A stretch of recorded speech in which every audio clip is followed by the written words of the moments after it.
What's up guys, Luke here from Luke's Points and Miles, and today I would like to share with you my ultimate travel card setup.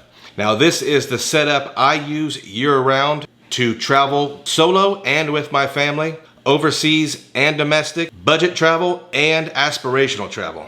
If you are new to the channel, we talk about credit cards, points, miles, and cash back. If you are interested in that sort of thing, please hit the subscribe button. Only about 18% of you are actually subscribers. Also guys, if you get any value at all out of this video, please hit the like button. It will help with the YouTube algorithm and it will help me get this video out to other folks that would enjoy it.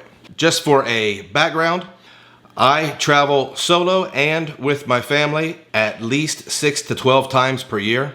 I like to take a trip every month, so this setup is going to be very, very travel heavy. This is not for someone who does not want to ever go overseas. This is for someone who wants to travel in a lot of different ways. Domestic, explore other countries, and they want to do this often. So let's get straight into it. This is what I call the Big League Travel Quadfecta from American Express. And I am going to go down the cards that I use and why I use them. And then we're going to talk about the pros and cons of this setup. We're not going to do full reviews of the cards, but I do want to express why they are in this setup. So first off, you can't have a travel American Express setup without the American Express Platinum card. The Platinum card to me is probably the best credit card on the market. You can call it a charge card, you can call it whatever you want, but for me it has the most benefits out of any credit card I have. So why do we have it? Well, the card earns 5 times membership rewards points on flights, 5 times membership rewards points on prepaid hotels, and the most important benefit this card gives me is airport lounge access. I've said 100 times, airport lounge access will absolutely change the way you travel. And the American Express Centurion lounges and the Delta Sky Clubs, in my opinion, are some of the best, some of the most relaxing. They have the best food. If you like to drink, they have plenty of booze. I really do think that one benefit is worth the entire Platinum card fee. Unpopular opinion, probably. We'll see. The card also gives you a $200 credit for the American Express program's Fine Hotels and Resorts and the Hotel Collection. 2 programs I really like. The card also gives you a $200 airline incidental credit, which if you're flying 6 to 12 times a year, that will come in handy. The card also gives you a $200 Uber and Uber Eats credit. Now, if you're someone like me, I don't generally use Uber or Uber Eats unless I'm traveling. When I'm traveling, I don't like to rent cars, so I normally use that credit when I am out and about. The card also gives you hotel status, gives you gold status at Marriott and Hilton hotels. Some people may value that, some people may not. The card will give you a Clear membership, and I know a lot has been talked about Clear, but I really like using my Clear program. It saves a ton of time so I can get to that airport lounge. The card will give you a credit for TSA PreCheck and Global Entry. These are all things that are expenses for the frequent traveler that add up, and you're getting them credited. The card also gives you travel protections and car rental statuses. I won't go too much in the car rental status because I don't rent cars. And I think the last time I rented a car, I just grabbed the cheapest possible fare, and it was something I didn't have status with. Now, why do I have the Platinum card? Well, besides all those benefits I just listed, this is going to be my main travel card. I'm going to say something a little controversial right now, but if your main travel card isn't the American Express Platinum, I'm probably not even going to be interested in hearing it. I like this card that much. Next card is the American Express Gold card, and this is going to be our points generating machine. I have a family.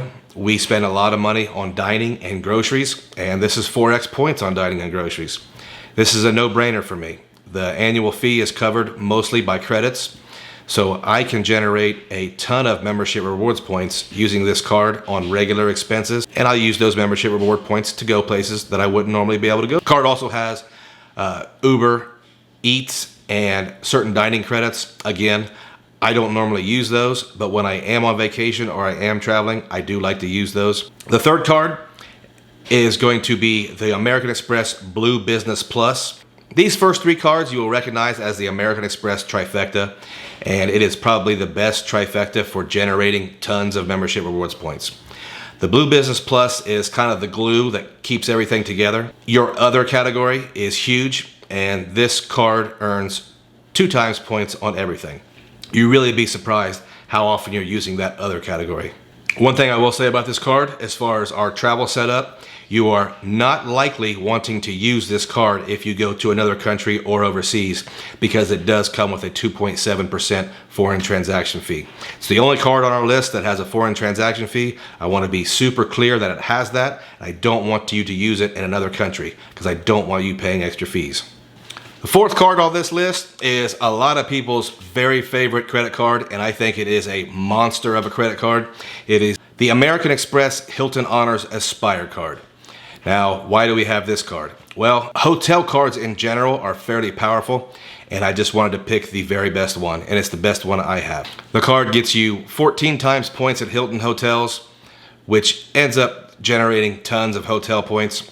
The card gives you automatic diamond status, and a lot is said and a lot is criticized about Hilton's diamond status, but myself and my family, we get upgraded most of the time, and a lot of times we have been upgraded to suites.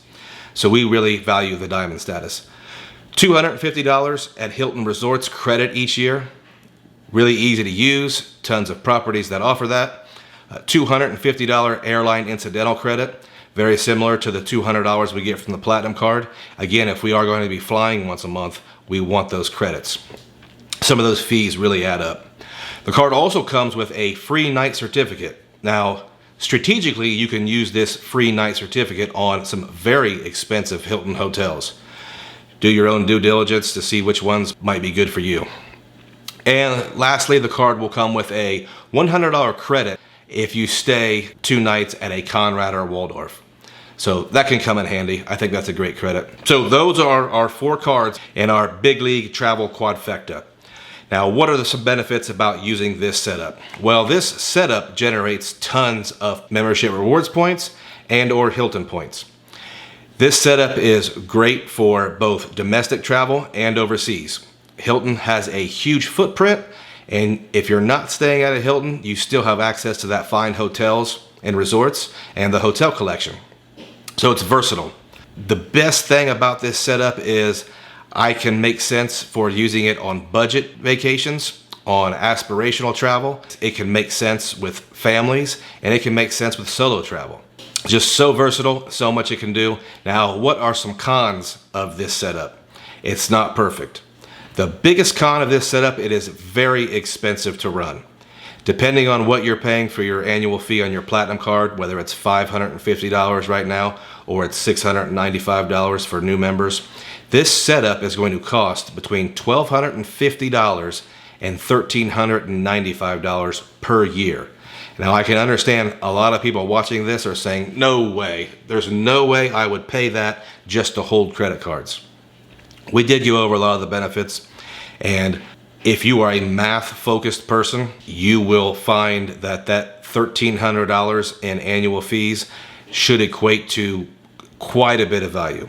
I'm not going to put a number on it because it's going to be different for each one of us, but I don't pay a lot for my travel, and I travel very frequently, and I travel very comfortably. Some people will value some of these benefits more than others, just like how I benefit the airport lounge access. Some people don't care about that at all. They want to sit in the bullpen with the riffraff for 3 hours waiting on their flights. I don't like to do that. That's a joke, by the way. They're not riffraff. And another con of this setup is after spending all this money and collecting all these cards, researching them, optimizing them, you're still going to have to get another card for this setup. You're going to have to get or preferably a no annual fee, Visa or MasterCard with no foreign transaction fees. Now, there are a lot of those out there, and most of you watching this probably already have one, but we all know that American Express just is not as widely accepted everywhere as Visa and MasterCard. So you always have to have a Visa or MasterCard on you, and if you're traveling in and out of different countries, you have to have one with no foreign transaction fees. Obviously, this setup is not for everyone. It is only set up for very frequent travelers. My question to you guys, how many trips a year does it take to justify a setup like this? Guys, we do have links below if you're interested in getting any of these cards. And if you do use our links, the channel will benefit and I will benefit, and I will greatly appreciate it. If you are into shopping portals and you're looking for a cashback shopping portal that will also earn you membership rewards points, check out our link below with Rakuten. You'll get $30 cash back on your very first purchase. Guys, if you have stayed around all the way to the end, thanks.